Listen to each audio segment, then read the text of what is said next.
जीवन में हमेशा ये सोचकर खुश रहना कि जो था वो अच्छा था, जो बाकी है वो बेहतर है और जो आगे चलकर मिलेगा वो बेहतरीन होगा। जीवन में प्रेम हो या भोजन, किसी को ज़्यादा दे दो तो अधूरा छोड़कर चला जाएगा। इस जीवन में आसान है कहना जो हो गया उसे भूल जाओ, लेकिन यकीन मानो जिसके साथ बीतती है वही जानता है कि असल में कैसा लगता है। नमस्कार दोस्तों, आपको स्वागत है गौतम बुद्ध की और एक नए कहानी पर। आज की कहानी से आप सभी को जीवन के बारे में बहुत कुछ बेहतरीन बातें जानने मिलेगा। इसलिए दोस्तों, इस कहानी को अंत तक जरूर सुनना, और अगर आप गौतम बुद्ध को मानते हैं तो इस चैनल को सब्सक्राइब करके वीडियो को जरूर लाइक करना। तो चलिए दोस्तों, आज की कहानी शुरू करते हैं। बहुत समय पहले की बात है। एक गांव में एक लड़का रहता था और लड़का हमेशा बहुत ज़्यादा दुखी रहता था और वो बहुत ही ज़्यादा निराश था। वो हमेशा यही सोचता था कि इस दुनिया में हर व्यक्ति क्यों अपने मतलब के लिए ही जिंदा रहता है। वो लड़का जिस भी व्यक्ति से मिलता था, हर व्यक्ति अपने स्वार्थ के लिए ही जिंदा रहता है, ऐसा उसको लगता था। वो लड़का हर किसी का मदद करता था, लेकिन जब भी उसके ऊपर कोई दुख आता है उसको कोई मदद नहीं करता है, जिसके कारण उसको यही लगता था कि इस दुनिया में हर इंसान अपने स्वार्थ के लिए ही जिंदा रहता है। उसे हर जगह हर कहीं केवल स्वार्थी व्यक्ति ही नजर आता था। वो हमेशा यही सोचते रहता था कि उसको कोई प्यार नहीं करता है, उसका कोई परवाह नहीं करता है, सब उससे मतलब के लिए ही संबंध रखता है, और मतलब खत्म हो जाते ही, मतलब अपना काम निकल जाते ही उससे संबंध छोड़ देता है। दोस्तों, इसी तरह हमारे जीवन में भी कुछ ऐसा ही होता है। हम भी हमेशा किसी न किसी के साथ ढूंढते ही रहते हैं और किसी का साथ नहीं मिलने के कारण हमें अकेला महसूस होता है, कमज़ोर महसूस करते हैं। तब हमें ऐसा लगता है कि इस दुनिया में हमारे जैसा कोई है ही नहीं, हमें कोई प्यार नहीं करता, हमें कोई परवाह नहीं करता। लेकिन हम हमेशा ये बात भूल जाते हैं कि इस दुनिया में हम अकेला आए हैं और इस दुनिया से हमें अकेला ही जाना है। वो लड़का अपना अकेलापन से बहुत ही ज़्यादा परेशान हो चुका था, जिस कारण वो लड़का एक दिन अपना घर छोड़ दिया और अपने घर से निकल गया। उसकी मन में बहुत ही ज़्यादा विचार था। उस विचार को अपने मन में लेकर रास्ते में अकेला चलने लगा। तभी वो कुछ दूर चलने के बाद उसको उसी रास्ते के किनारे एक आश्रम दिखाई दिया। तभी उसने देखा उस आश्रम के अंदर एक गुरु अपने सभी शिष्यों को ज्ञान दे रहा था। तभी उस गुरु को एक शिष्य ने पूछा, गुरुजी, आप हमेशा कहते रहते हैं कि अपने जीवन में ध्यान हमेशा करो, लेकिन क्या आप हमें बता सकते हो ये ध्यान क्या है, और ये ध्यान करने से हमारे जीवन में हमें क्या लाभ होता है। तभी उस शिष्य की बात सुनकर गुरु मुस्कुराने लगा और अपने शिष्यों को गुरु ने कहा, पुत्र, ध्यान ही सच है और ध्यान हमें अकेला कर देते हैं। हम जितने ज़्यादा अकेला होते जाते हैं उतने ही ज़्यादा हम ध्यान में मग्न हो जाते हैं, और यही अकेलापन तुझे तुम्हारी जीवन की सत्य में ले जाता है, तुम्हें तुम्हारे जीवन में सत्य की प्राप्ति कराता है। वो लड़का आश्रम के बाहर खड़ा होकर यह सब देख रहा था और सुन रहा था। तभी वो लड़का गुरु की यह सब बात सुनकर अपने आप को रोक नहीं पाया और दौड़ा दौड़ा सीधा गुरुजी के पास आया और गुरुजी को कहा, अगर ध्यान हमें अकेला कर देता है तो मैं इसमें सर्वश्रेष्ठ हूँ। आप तो अपने जीवन में ध्यान का सहारा लेकर अकेला होते हैं, लेकिन मैं ऐसे ही अकेला हूँ। इस दुनिया में मेरा कोई ऐसा नहीं है जिसे मैं अपना कह सकूं, जो मेरी परवाह करता हो, जो मेरी ख्याल रखता हो, जिसके कारण मैं अपने राह पर अकेला ही चलता जा रहा हूँ। उस लड़के की ये सब बात सुनकर वो गुरु उस लड़के को ध्यानपूर्वक देखा और उसको कहा, पुत्र, तुम कह रहे हो कि तुम अकेला इस राह पर चल रहे हो, लेकिन मुझे तुम्हारे पीछे तुम्हारे परिवार, तुम्हारे मित्र, तुम्हारे शत्रु, इन सब को दिखाई दे रहा है और तुम इन सब को अपने साथ लेकर कहाँ जा रहे हो। उस गुरु की मुंह से यह सब बात सुनकर वो लड़का चौंक गया और उसने तुरंत ही अपने पीछे मुड़कर देखा तो उनके पीछे कोई नहीं था। तभी वो लड़का उस गुरुवर से पूछा, गुरुजी, कौन है मेरे पीछे? मेरे पीछे तो कोई नहीं है, ना मेरे परिवार वाले, ना मेरे मित्र, ना मेरे शत्रु, कोई नहीं है मेरे पीछे। मैं तो सबको अपने पीछे छोड़ आया हूँ, क्योंकि कोई मुझे नहीं पूछता है, कोई मेरा परवाह नहीं करता, कोई मेरा ख्याल तक नहीं रखता, यहाँ तक कोई मेरा आवाज़ भी नहीं सुनना चाहता है। लेकिन किसी के ऊपर अगर कोई मुसीबत आता है तो वह सब मुझे ज़रूर याद करता है, और बाकी समय कोई मुझे पूछते तक भी नहीं है। उन्हें यह तक भी खबर नहीं होती है कि मैं किस हाल पर हूँ, मैं क्या खा रहा हूँ, मैं क्या कर रहा हूँ, मैं जिंदा भी हूँ या नहीं। उन सब को इन सब चीज़ों से कोई फर्क नहीं पड़ता है। गुरुजी ने उस लड़के का सारा बात ध्यान से सुनी और उसके बाद उस लड़के को कहते हैं, तुम सही कह रहे हो, लेकिन जब तक तुम इन सभी को छोड़कर नहीं आते हो तब तक तुम भला अकेले कैसे हो सकते हो। वो लड़का फिर से और एक बार चौंक गया और पीछे मुड़कर देखता है और फिर उस गुरु को कहता है, हे गुरुवर, मेरे पीछे तो कोई नहीं है, मैं अकेला ही यहाँ पर आया हूँ। लगता है आप मेरा मजाक उड़ा रहे हो, मेरे पीछे कोई नहीं है, आप खुद देख सकते हो, तो फिर आप ऐसा क्यों कह रहे हो कि जाओ इन्हें जाकर अपने घर में छोड़ कर आओ। जब मेरे साथ कोई है ही नहीं तो मैं किसे अपने घर पर छोड़ कर आऊँ। उस लड़के की ये सब बात सुनकर गुरुजी वापस मुस्कुराने लगे। पुत्र, आखिर तुम मुझसे क्या चाहते हो? इस पर यह लड़का उस गुरुजी से कहता है, गुरुवर, मैं आपका शिष्य बनना चाहता हूँ, मुझे कोई साथी चाहिए, मुझे आपका शिष्य बना लो, मैं जीवन भर आपका आभारी रहूँगा। उस लड़का का यह सब बात सुनकर फिर से गुरुजी ने कहा, तुम चाहो तो यहाँ पर 1 महीने तक रह सकते हो, उसके बाद ही मैं बता पाऊँगा कि तुम मेरा शिष्य बन सकते हो या नहीं। लेकिन तुम्हें मेरी एक बात माननी पड़ेगी, तुम्हें इस 30 दिनों के अंदर ध्यान का अभ्यास करना पड़ेगा। अगर तुम ये कर सकते हो तो तुम यहाँ पर 1 महीने तक रुक सकते हो, अन्यथा तुम्हारे लिए यहाँ पर कोई जगह नहीं है। उस लड़के ने उस गुरुजी की बात सुनकर बहुत देर तक सोचने लगा और उसके बाद उस लड़के ने गुरुजी से कहा, हे गुरुवर, आप जैसा कहेंगे मैं वैसा ही करूँगा। आप चाहते हैं कि मैं इस 30 दिनों तक ध्यान का अभ्यास करूँ तो मैं ये करने के लिए तैयार हूँ। उस लड़के ने उस गुरु की बात मान ली और आश्रम में ही रुक गया।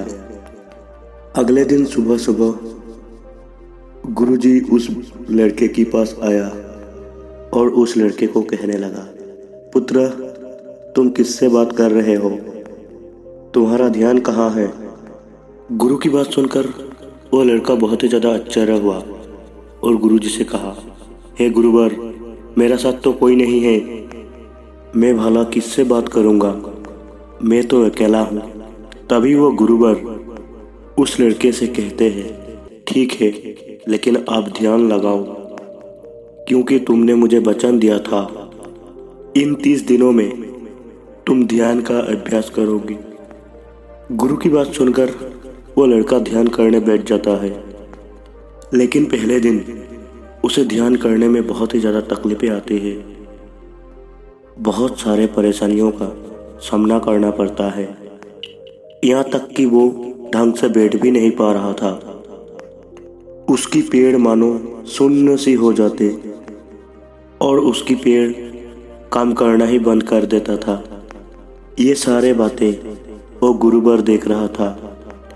तभी गुरुजी उस लड़के को कहा, पुत्र, तुम जितना देर चाहो बैठ सकते हो, ये कोई ऐसा तो नहीं है तुम लगातार यहाँ पर बैठे ही रहो। अगर तुम्हें कोई तकलीफ है तो तुम उठ भी सकते हो, इधर उधर टहल सकते हो, फिर आकर यहाँ पर बैठ सकते हो। इतना कहकर गुरुजी वहाँ से चले गए। अगले दिन फिर से गुरुजी उस लड़के के पास आया और उस लड़के से कहने लगा, पुत्र, कौन है? तुम किससे बात कर रहे हो? कोई आया है क्या? गुरु की बात सुनकर वो लड़का फिर से आश्चर्य हुआ और गुरुजी से कहा, हे गुरुवर, यहाँ पर तो कोई नहीं है, आप खुद देख लीजिए, मैं भला किससे बातें करूँगा। तभी वो गुरुजी फिर से उस लड़के को कहते हैं, चलो तो फिर ध्यान का अभ्यास करो। तभी वो लड़का गुरुजी से कहता है, हे गुरुजी, केवल आंखें बंद करके बैठ जाना ही। अगर इसे ही ध्यान कहते हैं तो ये तो बहुत ही ज़्यादा आसान है और इसे तो कोई भी कर सकता है। केवल आंखें बंद करके बैठना ही तो है। उस लड़के की बात सुनकर गुरुजी कहने लगा, पुत्र, केवल आंखें बंद करके बैठ जाना, इसे ध्यान नहीं कहते। ध्यान करने के लिए तुम्हें तुम्हारी मन को एकाग्रता करना पड़ेगा। अपने मन को किसी एक चीज पर लगाना होगा। वो कोई भी चीज हो सकती है, बाहर की कोई आवाज या तुम्हारी भीतर से आने वाली सांसें, इन सांसों के अंदर आवाज और बाहर की आवाज। तुम ऐसे किसी भी चीजों पर जो लगातार वर्तमान समय पर घट रही है, ताकि तुम्हारा पूरा ध्यान उस एक चीजों पर एकाग्रत हो और तुम्हारा ध्यान कोई भी भटके नहीं, जिस कारण तुम उस पर ध्यान लगा पाओगी। और एक बात और ध्यान रखना, जब तुम उस चीज पर ध्यान लगाओगी तो तुम्हारा ध्यान हटाना नहीं चाहिए। इतना कहकर वो गुरुवर वहाँ से चला गया। अगले दिन फिर से वो गुरुवर उस लड़के से मिलने आया तो फिर से उस लड़के को कहा, पुत्र, आज कौन आया है? तुम किससे बात कर रहे हो? बहुत ही जोर जोर से आवाज आ रही है। तुम यहाँ पर खुद शांति पाने आए हो या फिर दूसरों को अशांत करने के लिए? गुरुजी की बात सुनकर वो लड़का बहुत ही ज़्यादा आश्चर्य हुआ और गुरुजी से कहा, गुरुजी, यहाँ पर कोई नहीं है, आप चाहो तो देख सकते हो। मैं भला किससे बात करूँगा? यहाँ पर तो कोई नहीं है, मैं अकेला हूँ। यहाँ तक कि मैं अपने मुंह से एक बात भी नहीं किया हूँ, तो मैं भला दूसरों की अशांति के कारण कैसे बन सकती हूँ? तभी गुरुजी उस लड़के को कहते हैं, ठीक है, चलो ध्यान का अभ्यास करो। तभी वो लड़का गुरुजी से कहते हैं, हे गुरुजी, मेरा एक प्रश्न है आपसे, क्या मैं आपसे ये प्रश्न पूछ सकता हूँ? तभी वो गुरुजी कहा, क्यों नहीं, तुम मुझे जरूर पूछ सकते हो। हे गुरुवर, आप कहते हैं किसी भी एक चीज पर ध्यान लगाओ जो वर्तमान समय पर घट रहे हो, उस पर अपना पूरा ध्यान लगा दो। लेकिन जब मैं अपना सांसों पर या फिर किसी ऐसी चीज़ों पर ध्यान लगाने का प्रयास करता हूँ जो लगातार घट रही है, तो मेरा ध्यान लगातार नहीं रह जाता। मैं पल पल भटकता रहता हूँ। कभी मुझे कुछ याद आने लगता है तो मुझे कभी कुछ और याद आने लगता है। वो पुरानी चीज़ें और वो पुरानी यादें मेरा पीछा नहीं छोड़ती। आपकी कल यहाँ से चले जाने के बाद मैंने ध्यान करने की बहुत ही ज़्यादा प्रयास किया, लेकिन वो पुरानी चीज़ें मुझे बार बार याद आ रही थी, जिस कारण मैं एक चीज़ पर ध्यान लगा ही नहीं पाता हूँ। तो अब मुझे क्या करना चाहिए? उस लड़के की बात सुनकर गुरुजी मुस्कुराने लगा और वहाँ से चले गए। गुरुजी की मुस्कुराने की वजह उस लड़के को कुछ समझ नहीं आया। अगले दिन फिर से गुरुजी उस लड़के के पास पहुंचा और उस लड़के से कहा, पुत्र, तुम ये क्या कर रहे हो? इतना आलस, आलस ही आलस, चारों ओर आलस ही आलस फैला हुआ है। अपने पास से आलस को भगाओ, अन्यथा ये तुम पर हावी हो जाएगा और फिर तुम हमेशा इसके अधीन बनकर रह जाओगी। तभी वो लड़का गुरुवर से कहता है, हे गुरुजी, आप तो रोज एक ही बात को कहते हैं, यहाँ पर कोई है, लेकिन मुझे तो कोई नज़र आता ही नहीं। आप ही बताइए यहाँ पर कौन है?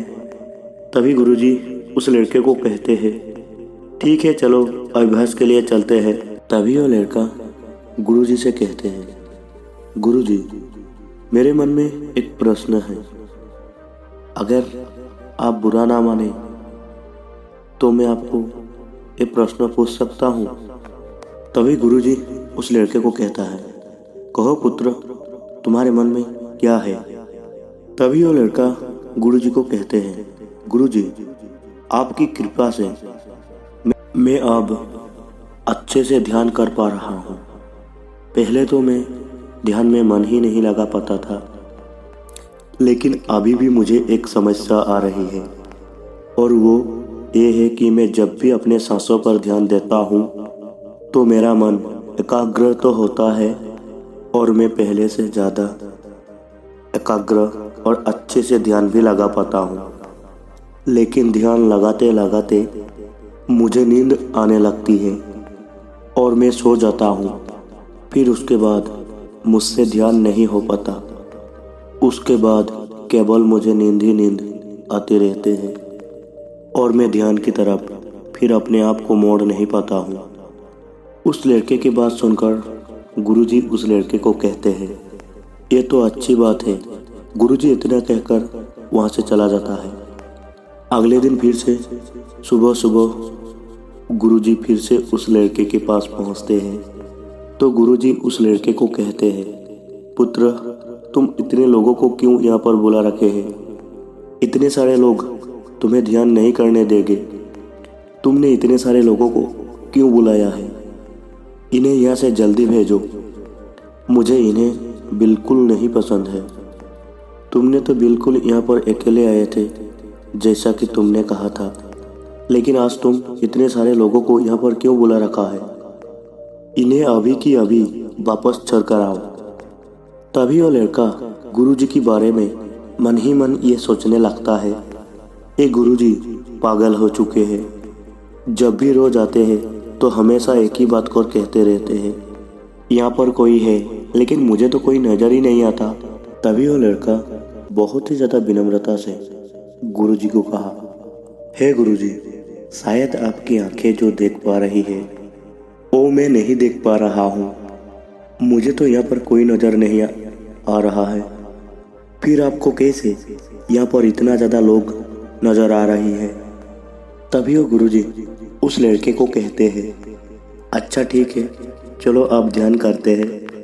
तभी वो लड़का उस गुरुजी से कहता है, हे गुरुजी, मुझे ध्यान के वक्त नींद आती थी, जैसा कि मैंने आपको बताया था, उस पर तो मैंने नियंत्रण पा लिया है। लेकिन मैं अब जब भी ध्यान करने बैठता हूँ, किसी एक चीज़ पर मेरा ध्यान नियंत्रित करता हूँ तो मेरे मन में विचारों का सैलाब होता है। मानो मेरे मन में ढेर सारा विचार चलते रहता है। इतने विचार तो मैंने आँख खुलकर भी कभी देखे नहीं होंगे, जितने कि मैं आंखें बंद करने के बाद मेरे मन में आते हैं। और इन विचार में से मेरे मन में कुछ ऐसा विचार भी आते हैं जिनके बारे में मैं आज तक मेरे मन में सोचा भी नहीं है। मुझे उनके बारे में कुछ भी नहीं पता। ये सब मेरे साथ क्यों हो रहा है गुरुदेव? गुरु ने उस लड़के की बात सुनकर उस लड़के को कहा, अच्छा ऐसा हो रहा है। इतना कहकर गुरुजी वहाँ से वापस चला गया। अगले दिन गुरुजी एक डंडा लेकर उस लड़के के पास पहुंचा और एक डंडा जड़ते हुए उस लड़के को कहते हैं, मैंने तुम्हें पहले ही कहा है, इतने सारे लोगों को क्यों यहाँ पर ले आते हो? इतने सारे लोग मुझे पसंद नहीं, तुम्हें इन्हें छोड़ कर आना होगा। आखिर तुम रोज रोज इन्हें क्यों यहाँ पर लेकर आते हो? इतनी भीड़ इकट्ठा करके तुम्हें क्या लाभ मिलता है? आज की बात, ये लोग यहाँ पर नहीं आना चाहिए। इस बात का ख्याल रखना। अगर आज की बात यहाँ पर कोई भी नजर आया और तुम्हारी बक बक मुझे सुनाई पड़ी तो तुम्हें तुरंत ही इस आश्रम से निकाल दूंगा। तभी वो लड़का बहुत ही ज़्यादा आश्चर्य होता है और गुरुजी को बहुत ही ज़्यादा विनम्रता से कहते हैं, हे गुरु, मुझे तो ये सब समझ नहीं आता कि मुझे कोई यहाँ पर नज़र ही नहीं आता, लेकिन आप रोज़ एक ही बात कहते हैं कि मैंने यहाँ पर ढेर सारा लोगों को बुलाया है और मैं यहाँ पर भीड़ इकट्ठी कर रखी है। जिन लोगों को भी मैं यहाँ लेकर आया हूँ उन्हें छोड़कर आना होगा, लेकिन मैं हर रोज़ आपको एक ही बात कहता हूँ कि मुझे यहाँ पर कोई नज़र नहीं आता और ना ही मुझे यहाँ पर कोई दिखाई पड़ता है और ना ही मैं किसी को अपने साथ यहाँ लेकर आया हूँ। मैं अकेला आया हूँ गुरुजी, और ना ही मैं किसी से बात करता हूँ और ना ही मैं अपने मुंह से एक बात भी निकालता हूँ। फिर भी आपको यहाँ पर लोगों की बातें सुनाई देते हैं। तभी गुरुजी उस लड़के की बात पर एक जवाब देते हैं, क्या तुम्हारे परिवार, तुम्हारे मित्र, तुम्हारे शत्रु, तुम्हारे वासनाएं तुम्हें मिलने यहाँ पर नहीं आते हैं? तभी वो लड़का गुरुजी को कहता है, नहीं गुरुदेव, मैंने आपको पहले ही कहा है कि मुझसे मिलने यहाँ पर कोई नहीं आता है। मैं तो यहाँ पर अकेला ही आया था और अभी भी मैं यहाँ पर अकेला ही हूँ। मेरा कोई नहीं है यहाँ पर, मैं अकेला हूँ। तभी गुरुजी बहुत ही ज़्यादा गुस्सा होकर उस लड़के को उस डंडे से और एक बार जड़ देता है और कहते हैं, अभी बैठो और ठीक से ध्यान लगाओ, और अगर तुम्हारे ध्यान पर कोई भी आता है तो मुझे बताओ। तभी वो लड़का गुरुजी की बात मान लेता है और तुरंत ध्यान लगाने लग जाता है। कुछ देर तक वो लड़का काफ़ी शांत रहता है, लेकिन कुछ देर बाद ही वो लड़का गुरुजी से कहता है, हे गुरुदेव, मेरा भाई मुझसे मिलने आया है, साथ में मेरे पिताजी भी है। दोनों बहुत ही ज़्यादा दुखी है क्योंकि मैंने उन्हें छोड़कर यहाँ जो चला आया हूँ। मेरे भाई की तबीयत भी कुछ ठीक नहीं लग रहा है। वो मुझे बुला रहा है। मेरे बड़े भाई की पत्नी अर्थात मेरे भाभी मेरे बड़े भाई के साथ अच्छा व्यवहार नहीं कर रहा है, और तो और मेरे प्रेमिका भी आया है और वो मुझसे पूछ रहा है, क्या तुम मुझसे शादी करोगी या मैं किसी और से कर लूँ? वो भी बहुत ही ज़्यादा दुखी नज़र आ रहा है। और इतना ही नहीं, मेरा कुछ मित्र भी उनके पीछे खड़े हैं जिनसे मैंने कुछ पैसे उधार लिया था। आज वो लोग मुझसे मेरा कर्जा मांगने आया है। मुझे धोखेबाज कह रहे हैं, मुझे अपशब्द बोल रहे हैं, और वो लोग साथ में मेरा कुछ शत्रुओं भी लेकर आया है। लेकिन मेरा शत्रु मुझे मारना नहीं चाहता है। वो तो ये कह रहा है कि मैं तो पहले से ही मरा हुआ हूँ, हम तुझे क्या मारेंगे। इतना कहकर वो व्यक्ति शांत हो गया। फिर से कुछ देर बाद वो लड़का गुरु से कहने लगा, हे गुरुजी, अब मेरे पास एक बहुत बड़ा घर है जिससे मैंने खरीद लिया है। जिसमें मेरा पूरा परिवार मिलजुल कर रह रहा है। मैं अभी बहुत ही ज़्यादा खुश हूँ। मैं अब मेरे मित्रों से बहुत ही ज़्यादा अमीर हूँ। मेरे पास बहुत ही ज़्यादा धन दौलत है। मैं अभी अत्यधिक अमीर हूँ। और तो और मैं अपनी प्रेमिका से भी शादी भी कर लिया हूँ और इसका जश्न भी मना रहा हूँ। इतना कहकर वो लड़का और एक बार शांत हो गया और फिर कुछ देर बाद वो लड़का वापस गुरु से कहने लगा, हे गुरुजी, मुझे कोई मारने का प्रयास कर रहा है। लगातार वो मुझ पर प्रहार कर रहा है। मैं उसका चेहरा देखने का प्रयास कर रहा हूँ, लेकिन मुझे उसका चेहरा नज़र नहीं आ रहा है। इतना कहते कहते वो लड़का गुरुजी से कहता है, ये तो आप हैं जो मुझे मार रहे हैं, और आप ये भी कह रहे हो कि इतनी भीड़ को लेकर क्यों आए हो यहाँ पर, और इन्हें लेकर कहाँ जा रहे हो। मेरे साथ तुम्हें अकेले ही चलना होगा। इतना कहकर वो लड़का ध्यान से उठ गया और गुरु की चरणों पर गिर पड़ा और गुरुजी को कहने लगा, हे गुरुदेव, आप सही थे जो हमेशा कहते थे भीड़ को लेकर मैं कहाँ जा रहा हूँ। आप हमेशा यही कहते थे इन सब को छोड़ कर आओ, लेकिन मुझे मेरे पास कोई नज़र नहीं आ रहा था। लेकिन आज मैंने उन सब को देख लिया जिन्हें मैं अपने साथ लेकर आया था, जिन्हें मैं अपने साथ लेकर घूम रहा था। वही मेरा साथ ही है, मेरे पास है। लेकिन मैं ये सोच रहा था आखिर मैं इतना बेचैन क्यों हूँ और मेरी बेचैनी की वजह क्या है। उस लड़के की ये सारे बातें गुरुजी ध्यान से सुना और उसके बाद गुरुजी चुपचाप वहाँ से चला गया और उसके बाद से गुरुजी उसके पास कभी नहीं आया। लेकिन वो व्यक्ति हर रोज ध्यान का अभ्यास कर रहा था और पूरे 1 महीने बाद जब वो उन गुरुवर के पास पहुंचा और उन गुरु से कहने लगा है, गुरुजी, जैसा कि आप कह रहे थे कि मैं हमेशा अपनी भीड़ को अपने साथ लेकर घूमता हूँ, तो आज मैंने उस भीड़ को अपने से विदा कर दिया है और मैं अब बिल्कुल अकेला हूँ। मेरे साथ कोई नहीं है, मेरे साथ आप भी नहीं हैं, यहाँ तक कि मैं खुद भी अपने साथ नहीं हूँ। मैं एक परम शांति महसूस कर रहा हूँ। अब मुझे ऐसा प्रतीत होता है अब मेरे जीवन में कोई समस्या नहीं है, कोई समाधान नहीं है। मैं बहुत ही ज़्यादा हल्का महसूस कर रहा हूँ। मैं बहुत अच्छा महसूस कर रहा हूँ और इस शांति में जो आनंद है इसका क्या कहना।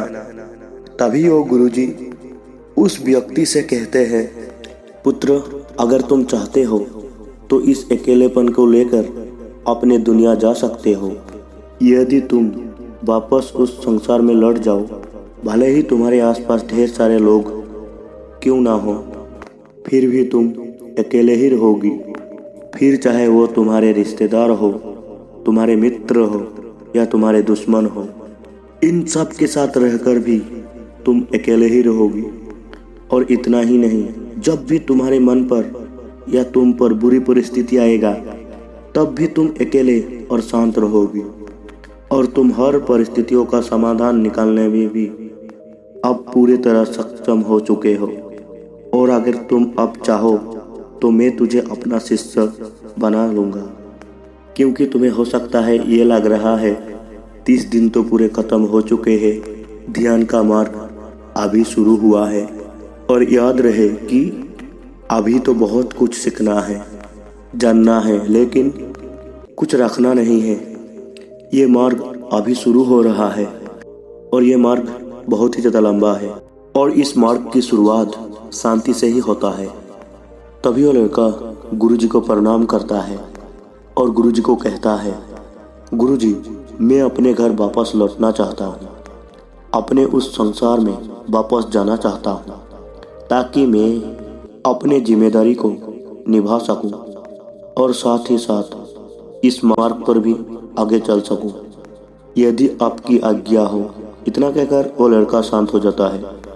तभी गुरुजी मुस्कुराने लगा और उस लड़के को कहता है, पुत्र, अगर मन शांत हो तो कुछ भी कर सकते हो। तुम संसार में रहकर भी अकेले रह सकते हो, लेकिन एक बात हमेशा याद रखना कि हमें सीखना बहुत कुछ है, जानना बहुत कुछ है, लेकिन रखना कुछ भी नहीं। अब तुम जा सकते हो, तुम्हारा कल्याण हो। गुरु की बात सुनकर वो लड़का वापस अपने घर आ जाता है और अपने दायित्व को पालन करने लगता है, जिसको देखकर उसके माता पिता, उसका परिवार और उसके मित्र सभी खुश हो जाता है और वो लड़का एक खुशहाल जिंदगी करने लगता है। तो दोस्तों, अगर आपको हमारा ये वीडियो अच्छा लगा तो चैनल को सब्सक्राइब करके वीडियो को ज़रूर लाइक करना और कमेंट बॉक्स में नमो बुद्धा ज़रूर लिखना। तो मिलते हैं दोस्तों और एक नई कहानी को। धन्यवाद। और दोस्तों, अगर आप भी गौतम बुद्ध को मानते हैं तो इस चैनल को सब्सक्राइब करके इस वीडियो को अपने दोस्तों के साथ ज़रूर शेयर करना। धन्यवाद।